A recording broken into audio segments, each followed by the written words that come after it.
If you believe in universal human rights, you are probably not a utilitarian. If people deserve respect, regardless of who they are or what kind of life they lead, then it is wrong to treat them as mere instruments of total happiness. If rights are not based on utility, what is the moral basis for those rights? Libertarians offer a possible answer. Since using the individual as a means violates the fundamental right to self-determination, the individual should not be used as a means for the welfare of others. My life, my labor, and my person belong to me alone. They cannot be violated in the name of society. As we have seen so far, the idea of self-ownership has elements that an enthusiastic libertarian might like. One is the free market, another is a minimal state to reduce inequalities in society.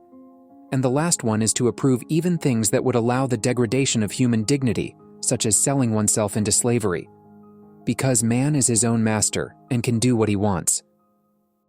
Immanuel Kant offers an alternative approach to duties and rights, which is one of the most powerful and influential approaches ever put forward by a philosopher. This approach is not based on the idea that we are our own masters. Instead, it is based on the idea that we are rational beings, worthy of dignity and respect. Kant was born in Königsberg, in West Prussia, in 1724, and died in the same city nearly 80 years later. His family belonged to the Pietist branch of the Protestant faith, which emphasized religious life and doing good. He studied at the University of Königsberg, which he entered at the age of 16. For a while, he worked as a private tutor. At the age of 31, he received his first academic job offer and started working as a lecturer. In 1781, at the age of 57, he published his first fundamental book, Critique of Pure Reason. 4 years later, he published his work on moral philosophy, groundwork of the metaphysic of morals. This work was a devastating critique of Jeremy Bentham's utilitarianism. It came out shortly after the American Revolution and shortly before the French Revolution. The spirit of the revolutionaries in Kant's approach provided a strong foundation for what we at the beginning of the 21st century call universal human rights. Kant's philosophy basically begins with these two questions. What is the supreme principle of morality? What is freedom? Kant's answer to these questions forms the basis of human rights today. Before moving on to Kant's answer to these questions, let us look at why he objects to utilitarianism. For Kant, just because something gives people more pleasure does not make it right. No matter how large the majority in favor of a law, this does not make it right. Desires and desires are variable, and therefore cannot be the basis for universal moral principles. Morality, then, cannot teach us how to distinguish right from wrong. The only thing such morality can teach us is to be better at calculating. According to Kant, the moral value of an action is independent of its consequences. But the motive for the action is important. It is the motive that matters, and the motive must be a certain thing. The important thing is to do the right thing because it is right, not for an end. Kant says that when we evaluate the moral value of an action, it is not only the consequences of the action that matter, but also the motive for the action. If we act according to motives other than duty, such as self-interest, the action lacks moral value. For Kant, reason is not only a slave to the passions. Reason is not instrumental. Reason can direct the will, and it can do so in two ways. The first and most well-known of these commands is the hypothetical one. The hypothetical command uses instrumental reason. If you want X, do Y. For example, if you want to be recognized as a good business, then be honest with your customers. Kant contrasts the hypothetical imperative, which is always conditional, with the categorical imperative, which is unconditional.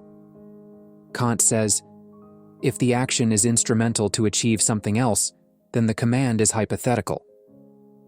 If the action exhibits the good in itself, therefore it must be compatible with reason in itself, then the command is categorical. For Kant, the categorical imperative must unconditionally lead to the good. The categorical imperative is not concerned with the consequences or importance of action, but with its principles. This perspective raises an important question. What is the categorical imperative and how does it guide us? Kant answers this question by saying that it is merely the guidance of a law in itself, without any other motivation.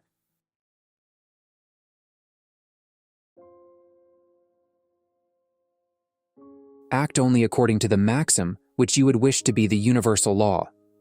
What Kant means by maxim is the rule or principle that gives justification for action.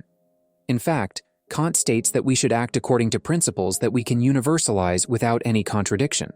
Let us test what Kant means by this statement with a question. Is it right to make a promise knowing that you cannot keep it? Imagine that I am in desperate need of money and I ask you for a loan. I know very well that I won't be able to pay this money back anytime soon. Is it morally acceptable to make a promise I can't keep knowing that I won't be able to pay it back? Kant clearly answers no. By trying to universalize the maxim on which I would base my action, I can understand that a promise I cannot keep is incompatible with the categorical imperative. What is the maxim in this case? We base our action on a maxim like this.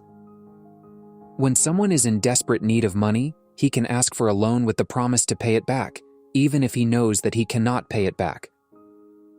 If you try to universalize this maxim and at the same time act according to it, you run into a contradiction, as Kant said. If everyone makes promises that they cannot keep when they need money in this way, no one will believe them. Universalizing promising what you can't keep weakens the phenomenon of promising. This shows that making promises you can't keep is morally wrong and incompatible with the categorical imperative.